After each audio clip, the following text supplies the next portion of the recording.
बहुत जल्दी पीछा कर लेगा। दोनों ने जल्दी से पूरी ताकत लगाकर छोटी गाड़ी को हिलाना शुरू किया और सच में अगले ही पल आदमखोर सुअर ने पीछा कर लिया। आते हुए आदमखोर सुअर को देखकर दोनों ने पूरी ताकत से लीवर को हिलाया और ट्रैक की मदद से जान बचाकर आगे भागने लगे। लेकिन आदमखोर सुअर उन्हें कैसे छोड़ता और ट्रैक के अंत में एक परित्यक्त फैक्ट्री थी। आदमखोर सुअर भी उनके पीछे पीछे अंदर आ गया।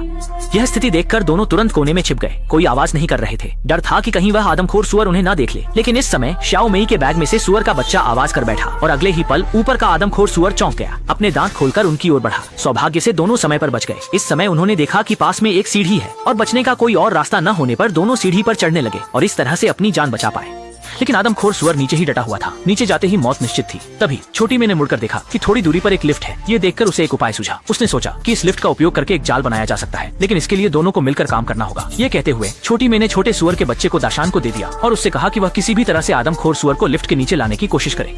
हालांकि यह तरीका बहुत खतरनाक है, लेकिन अब दाशान को भी जोखिम उठाना ही पड़ेगा। जैसे ही वह पाइप के सहारे धीरे धीरे जमीन पर उतरा, जल्दी ही नरभक्षी सुअर उसकी ओर आकर्षित हो गया। पास में खड़े नरभक्षी सुअर को देखते हुए दाशान ने तुरंत सुअर के बच्चे को लिफ्ट के नीचे फेंक दिया और तुरंत एक तरफ छिप गया। नरभक्षी सुअर पहले सामने खड़े इंसान को खत्म करना चाहता था, लेकिन अंदर भूखे बच्चे को देखकर वह फिर भी अंदर चला गया।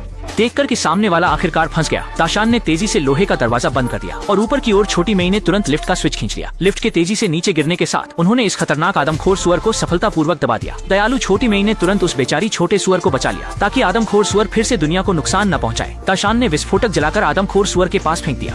जैसे ही एक विस्फोट की आवाज गूंजी, वह आदमखोर सुअर भी आखिरकार राख में बदल गया। लगा कि मामला यहीं खत्म हो गया, लेकिन बिल्कुल भी उम्मीद नहीं थी कि बचा हुआ आदमखोर सुअर का बच्चा किसी ने वापस पहाड़ों की गहराई में छोड़ दिया। इस समय उसकी आंखें भी धीरे धीरे तीखी हो गईं। उसके दिल में नफरत का बीज अंकुरित होने लगा। यकीन है कि ज्यादा समय नहीं लगेगा, वह भी अगला आदमखोर सुअर बन जाएगा और फिल्म यहीं समाप्त हो जाती है।